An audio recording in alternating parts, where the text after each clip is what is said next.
Hello and welcome. I am Pranay Upadhyay and you are watching India Today Global. We are starting this bulletin with the renewed bonhomie of India and United States on the trade issues. After India-US trade deal, External Affairs Minister Dr. S. Jaishankar is on diplomatic overdrive in Washington, D.C. In back-to-back high-level meetings, he met US Treasury Secretary Scott Bessent, US Secretary of State Marco Rubio. These meetings are aimed at fast-tracking the operational details of the trade pact. He also participated in the critical minerals ministerial meeting convened by Mr. Rubio. The discussions during these meetings spanned around trade, energy, nuclear cooperation, defense, critical minerals, and emerging technologies. This signals a full push to convert the trade deal into a ground reality. And even US Senator Lindsey Graham, who was once a critic, has also hailed the deal as a good example of how things can change. Trump's aide claimed that India will now buy less Russian oil.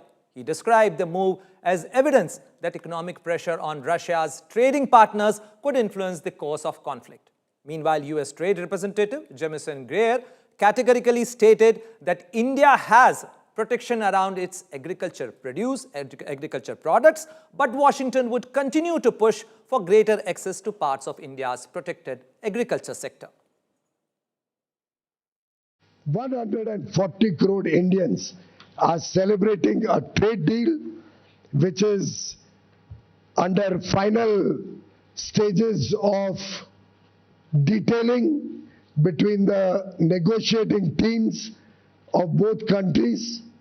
We will be shortly issuing a joint statement by both countries. I can assure 140 crore brothers and sisters that this is a deal that will make every Indian proud, that will protect the interest of every Indian and provide huge opportunities for all the people of India and will protect the sensitive sectors, the interests of our agriculture and our dairy sectors.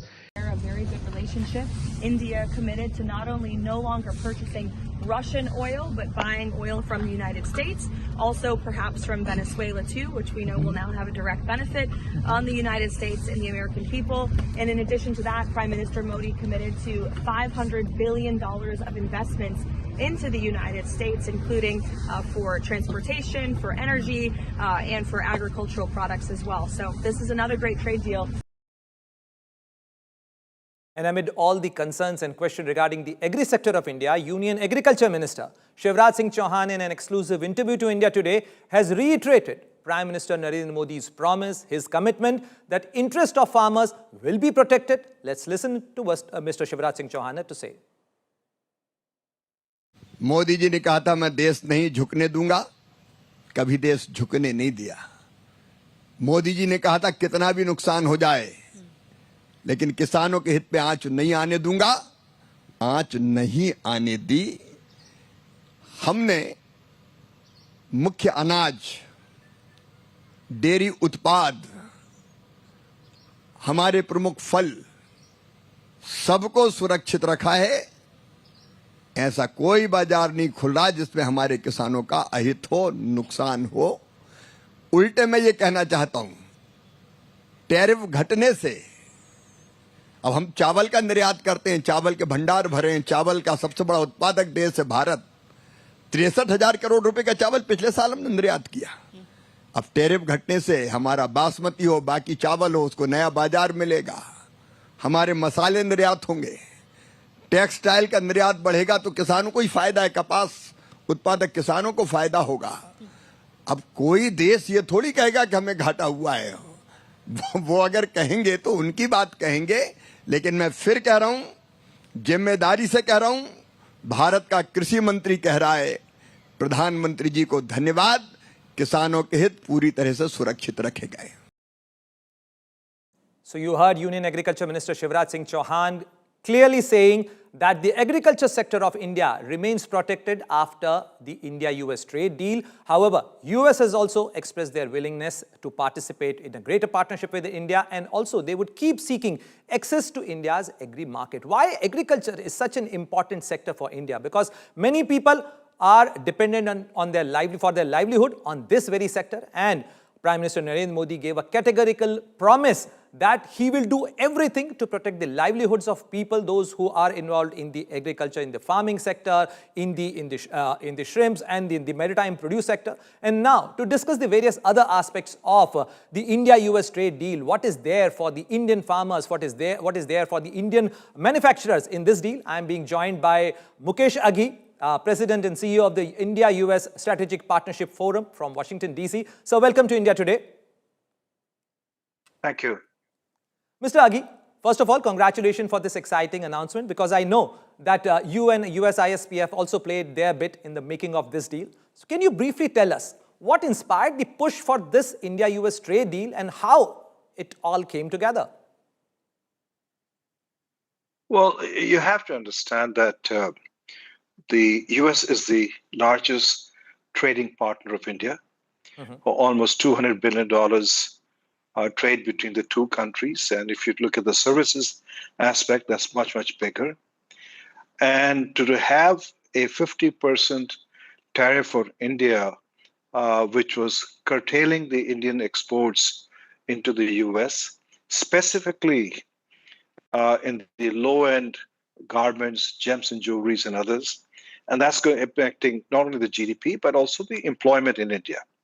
I think by bringing down the tariff from 50% to 18%, it sends a message that India is important to the US, and for India, US is also important because the tariff on China is around 34%.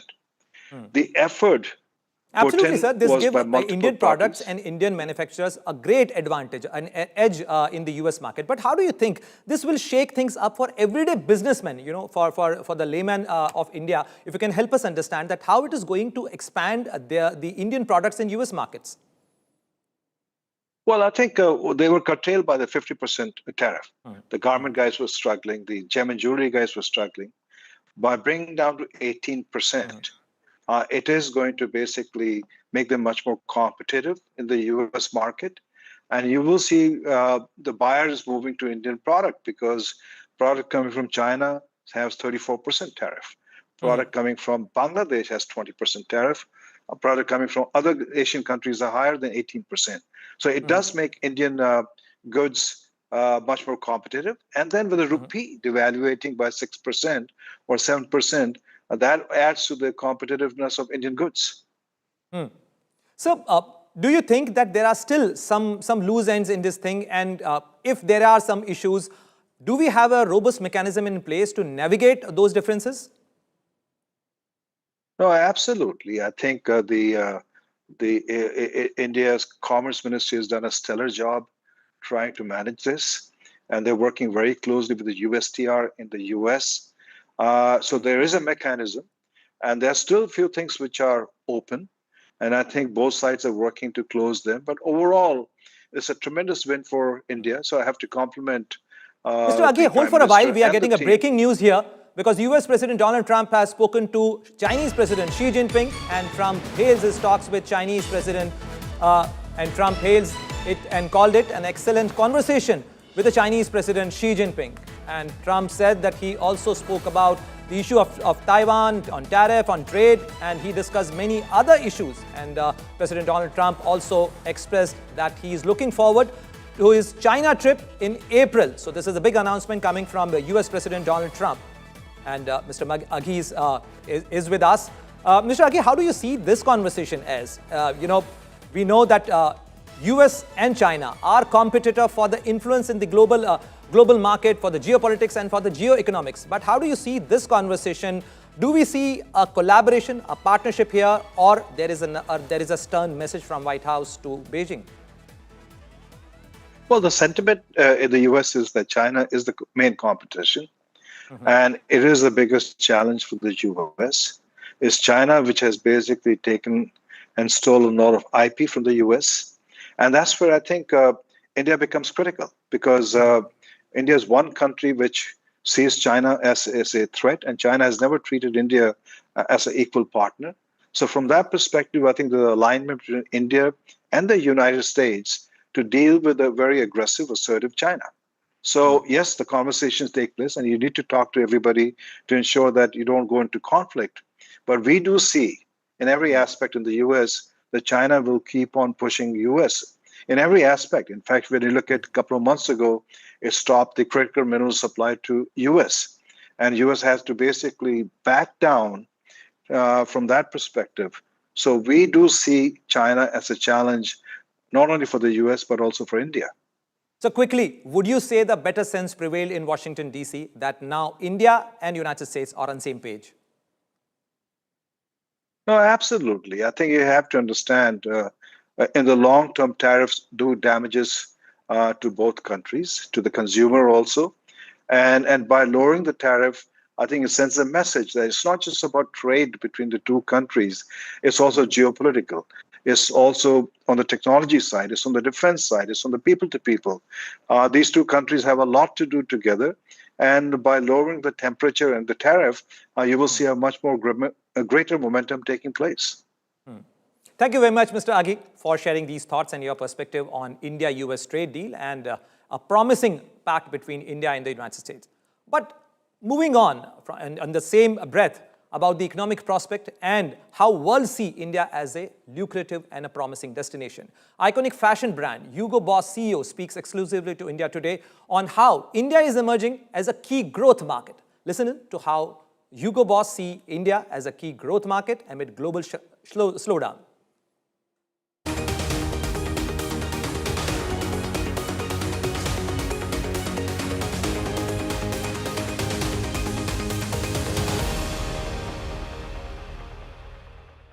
Tell us about this entire repositioning, particularly with regards to the Indian markets, because we are an Indian channel. Yes, thank you for having me, by the way. I appreciate it, and I'm happy to be here and talk about Hugo Boss. We had basically a new strategy, or we put a new strategy in place that's 4.5 years ago. It's called Claim 5.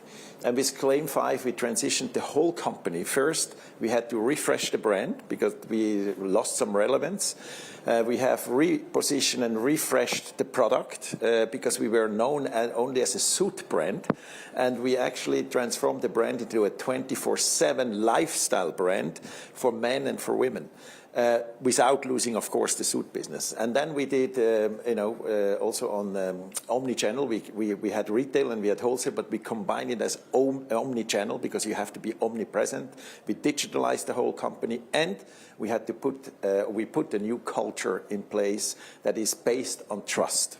So this transformation has happened from the US to Europe to Asia and, of course, into India, which we see big potential. I think the market, not only in terms of production, but of point of sales. I mean, shopping centers are opening.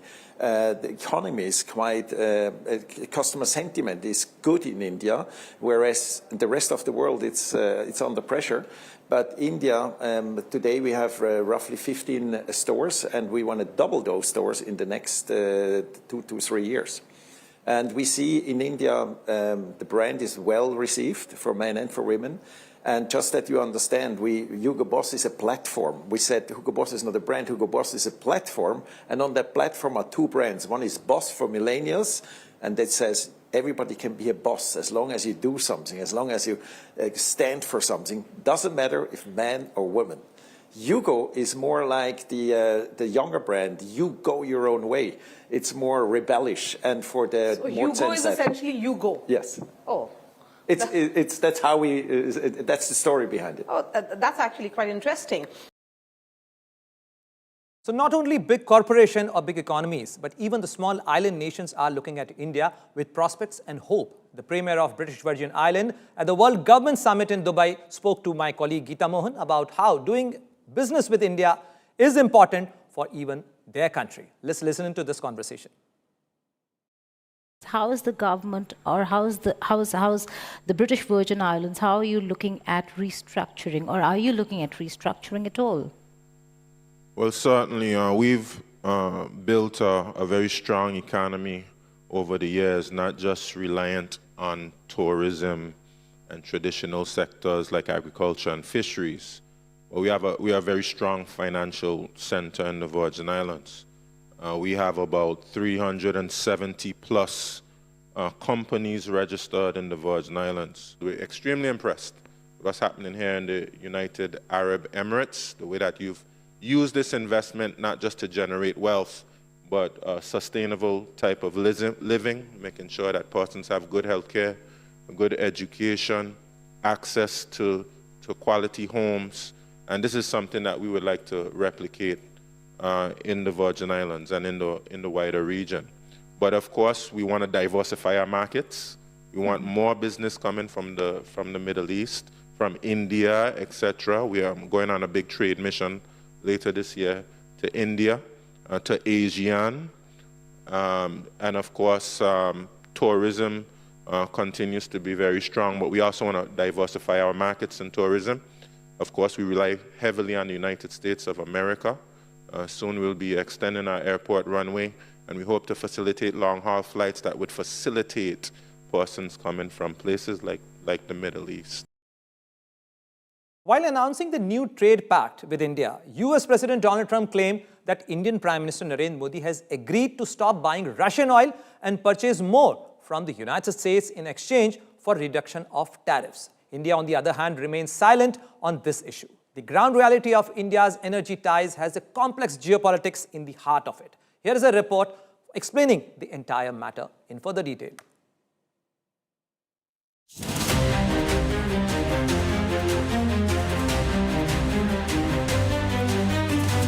India's energy ties are back in the global spotlight, this time at the center of a sweeping new trade agreement with the United States.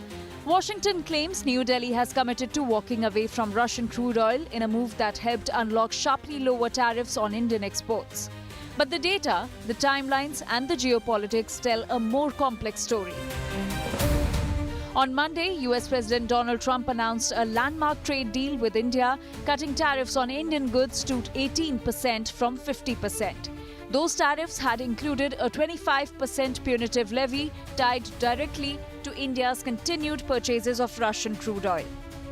According to President Trump, Prime Minister Narendra Modi assured him that India would stop buying Russian crude and instead shift toward energy imports from the United States and potentially Venezuela. India committed to not only no longer purchasing Russian oil, but buying oil from the United States, also perhaps from Venezuela too, which we know will now have a direct benefit on the United States and the American people. Interestingly, India has maintained official silence on the issue, with no public confirmation or denial from officials or ministers on any commitment to completely halt purchases of Russian crude oil. But on ground and in the markets, India's energy shift is proving to be more gradual than absolute. According to data from global trade analytics firm Kepler, India's crude oil imports from Russia have declined but not disappeared, and there seems to be little possibility of a complete shift anytime soon.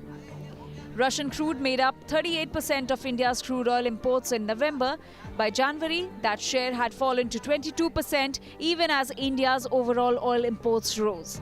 In volume terms, Russian imports dropped to about 1.16 million barrels per day, their lowest level in nearly 3 years. Kepler adds that India's energy dependence on Russia is unlikely to reduce anytime soon. Russian crude oil supplies for the next 8 to 10 weeks are largely secured, with cargo deals finalized. Even realists in the US realize this. There could be some problems down the line. For example, if President Trump, is expecting India to cut off the Russian oil imports completely by a certain time, and India maybe has a different understanding. The reason India cannot wean away immediately is simple: energy security and economics. Russian crude, particularly Urals, remains discounted and well suited to India's complex refining system. A rapid disengagement, experts warn, would be commercially difficult and politically sensitive.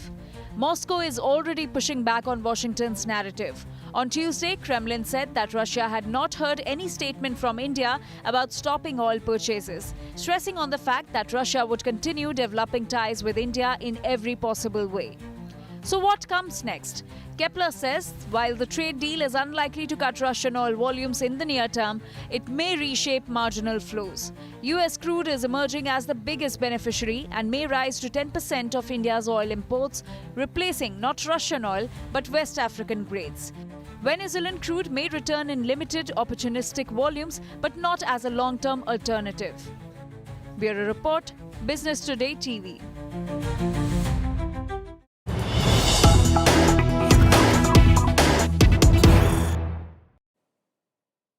And we are getting a breaking news that former US President Bill Clinton and former First Lady and former US Secretary of State Hillary Clinton is set to testify before Congress on February 26. So Hillary Clinton and Bill Clinton both are going to testify before the US Congress. Former Secretary of State Hillary Clinton will testify on 26th of February and followed by former US President Bill Clinton regarding the probe on Epstein-related ties that were never fully explained. And recently, US Department of Justice has released over 3 million documents, including over 2,000 images and 1,500 videos pertaining to the black world of Jeffrey Epstein. This issue is bringing the political storm in the United States, and now the former US President Bill Clinton is set to testify before the US Congress to explain his position, and also former US Secretary of State Hillary Clinton is going to testify before the US Congress. So we have to see because the Monica Lewinsky case, the infamous case which actually brought Bill Clinton down from his office, he was almost at the verge of impeachment, and former US Secretary of State Hillary Clinton's entire tenure was also marred by the controversies around Bill Clinton's tenure in office and other issues.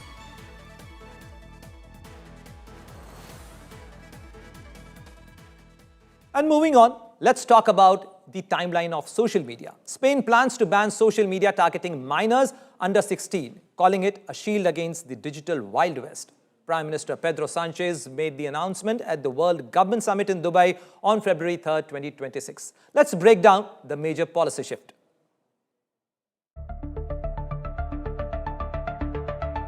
Spain's socialist government will introduce a bill next week in Parliament to block children under 16 from social media platforms like TikTok, Instagram and X. Social media websites will have to ensure a robust age verification process. Spanish Prime Minister Pedro Sanchez, who announced the move at the World Government Summit in Dubai on Tuesday, slammed social media for flouting laws and ignoring crimes. He said the new rules will hold executives liable for hate speech and illegal content. Algorithm manipulation to boost harm will become a crime.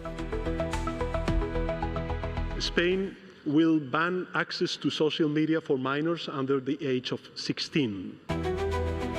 The political class in Spain is divided. Conservative opposition supports the ban, but the far-right Vox blasts it as censorship. Elon Musk, who owns X, has hit out at Sanchez, calling him a tyrant and a traitor to the people of Spain. Using an explicit insult like Dirty Sanchez with a poop emoji, he labeled Sanchez as a true fascist totalitarian on X.